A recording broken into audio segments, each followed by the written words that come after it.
సాయంత్రం జరిగినటువంటి ప్రకృతి వైఫల్యం భాగంగా భవిష్యత్తులో చరిత్రలో రానటువంటి ఎదురుగాలు రావడం,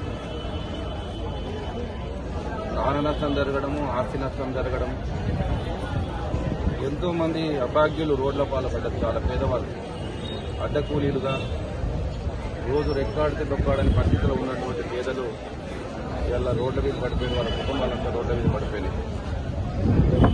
ప్రభుత్వం మానవతా దృక్పథంతో ఇప్పుడు ఉన్నటువంటి ముఖ్యమంత్రి ఈ జిల్లా వాస్తవ్యుడు. మరి తన జిల్లాలో ఎంతోమంది అభాగ్యులు రోడ్ల మీద పడ్డారు. వాళ్ళకి న్యాయం చేయాల్సినటువంటి బాధ్యత ఈ ముఖ్యమంత్రి మీద ఉంది, రేవంత్ రెడ్డి గారికి ఉంది. నేను డిమాండ్ చేస్తున్నా. ఇది అనుకోని సంఘటన. ఇలాంటి సంఘటనలు అప్పుడప్పుడు అక్కడక్కడ జరుగుతుంటాయి.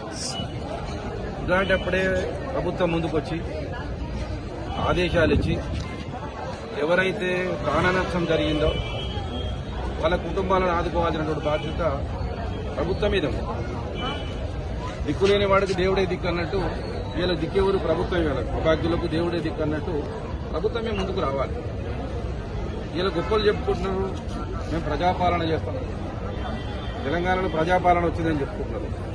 మరి ప్రజాపాలనలో ప్రజలకు అన్యాయం జరిగినప్పుడు ప్రభుత్వం ముందుకు వచ్చి కలెక్టర్ గారికి ఆదేశాలు ఇవ్వాలి. ఇప్పటివరకు ఏమైనా ఆదేశాలు లేవు. ప్రభుత్వ యంత్రాంగంతో మాట్లాడినా, నేను పొద్దున లేచి మాట్లాడితే కనీసం వాళ్ళకు సమాచారం ఇవ్వలేదు. అంటే ప్రజాపాలనలో ప్రజలకు అన్యాయం జరుగుతున్నా పట్టించుకునే తాత్పర్యాలు, సందర్భాలు కనపడతలేదు. ఇప్పటికైనా నేను డిమాండ్ చేస్తున్నా, జిల్లా ముఖ్యమంత్రిగా, ఒక ముఖ్యమంత్రిగా ప్రజాపాలన చేస్తున్న ప్రభుత్వాన్ని నేను డిమాండ్ చేస్తున్నా. నిన్న సాయంత్రం వీచినటువంటి ఈదురుగాలులు, వర్షాల వల్ల 10 మంది చనిపోవడం జరిగింది. ఇది మారేపల్లి, ఇది కాడూరులో 4, మంతటిలో 1, గొడ్డమాన్లో 1, ఇలా మొత్తం 10 మంది చనిపోవడం జరిగింది. వెలకపల్లి ఒక బాలుడు పిడుగుబాటు పడ్డ. ఈ 10 మందికి అందరూ రెక్కాడితే డొక్కాడని వాళ్ళు. అందులో చిన్న చిన్న పిల్లలు కూలికి పోయి, అడ్డకూలీలు పోయి, తల్లితో పాటు ఆ పిల్ల చనిపోవడము, ఆ తండ్రితో పాటు ఆ కుటుంబంలో ఆ పిల్లగాడు చనిపోవడం చాలా బాధారహితం. కుటుంబం వాళ్ళ బంధువులందరూ వాళ్ళ ఆవేదన వర్ణనాతీతం. ఈ ఆసుపత్రి మొత్తం ఆ కుటుంబ బంధువులతోటి వీళ్ళకి ఎక్కిర్చిపోతుంది. ఈ సందర్భంగా నేను ప్రభుత్వాన్ని డిమాండ్ చేస్తున్నా, ముఖ్యమంత్రి గారి డిమాండ్ చేస్తున్నా. వాళ్ళ కుటుంబాలకు ఒక్కొక్క కుటుంబం చనిపోయినట్టు ముద్రికి 11 లక్షల రూపాయలు వెంబడే చెల్లించి మానవత్వంతో, ఇగో మానవత్వం, ప్రజాపాలన చేస్తున్నటువంటి మానవత్వం ప్రభుత్వంగా నిరూపించుకోవాలి, ఈ చిత్తశుద్ధి నిరూపించుకోవాలి. ఇలా కొంతమంది రైతులు చనిపోయారు. అది కేసీఆర్ ఇచ్చే రైతు బీమా 5 లక్షలు దాంతో కాదు మీరు చేయాల్సింది. అది ఆల్రెడీ మేమున్నప్పుడు, కేసీఆర్ గారు ఉన్నప్పుడు కట్టిన రైతు బీమా ద్వారా 5 లక్షలు చాలా మందికి వస్తాయి. కానీ అది కాకుండా అప్పుడు ప్రీమియం చెల్లించినవే. కానీ ఇప్పుడు మీ ప్రభుత్వం వచ్చింది కాబట్టి, ప్రజాపాలన వచ్చింది కాబట్టి, ప్రజల కొరకు వచ్చిన పాలన అని మీరు అంటున్నారు కాబట్టి, గొప్పలు చెప్పుకుంటున్నారు కాబట్టి, మిమ్మల్ని మేము కోరేది ఒకటి, ఇప్పుడు పేదవాళ్ళు చనిపోయారు. ఇక్కడ చనిపోయినట్టు అడ్డకూడీలు, పేద బడుగు బలహీన వర్గాలకు చెందినటువంటి వాళ్ళు. మీరు వాళ్ళతోటి మానవత్వంతో చనిపోయినటువంటి ప్రతి కుటుంబానికి 11 లక్షల రూపాయలు మీరు ఎంబడే మంజూరు చేసి ఆ కుటుంబాన్ని ఆదుకోవాల్సిందిగా మేము డిమాండ్ చేస్తున్నాం. ప్రజల పక్షాన, ఈ నాగరికర్నూలు ప్రజల పక్షాన మేము డిమాండ్ చేస్తున్నాం. ఈ జిల్లా పక్షాన డిమాండ్ చేస్తున్నాం. మీరు సానుకూలంగా స్పందించి ఈ రోజు సాయంత్రం వరకే మీరు ఒక ప్రకటన చేస్తారని మేము ఆశిస్తున్నాం.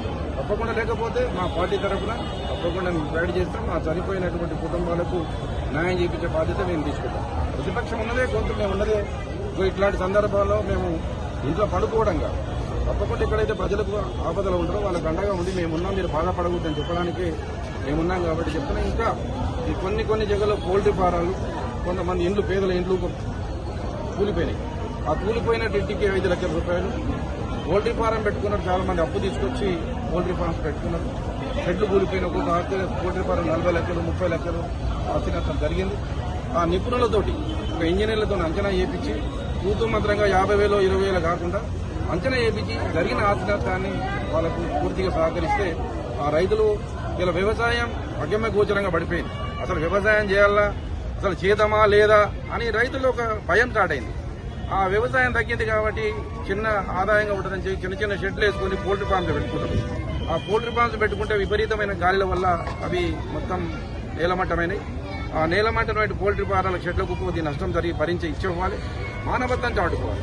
ఇది ప్రజలకు, ఈ ముఖ్యమంత్రి అయినా ప్రభుత్వమైనా ఎవరింటికి వెళ్ళరు. ఇది ప్రజల ఆస్తి.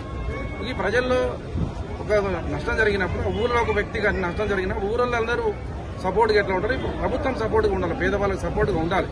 ఉండి మానవత్వం చాటుకొని ఎక్కడే వేరే రాష్ట్రంలో చనిపోతే డబ్బులు ఇవ్వడం కాదు, ఈ రాష్ట్రంలో చనిపోయిన పేదవాళ్లకు, పేద కూలీలకు, పేద బలుగు బలహీన వర్గాలకు సహాయం చేయాల్సినటువంటి బాధ్యత ప్రభుత్వం మీద ఉంది.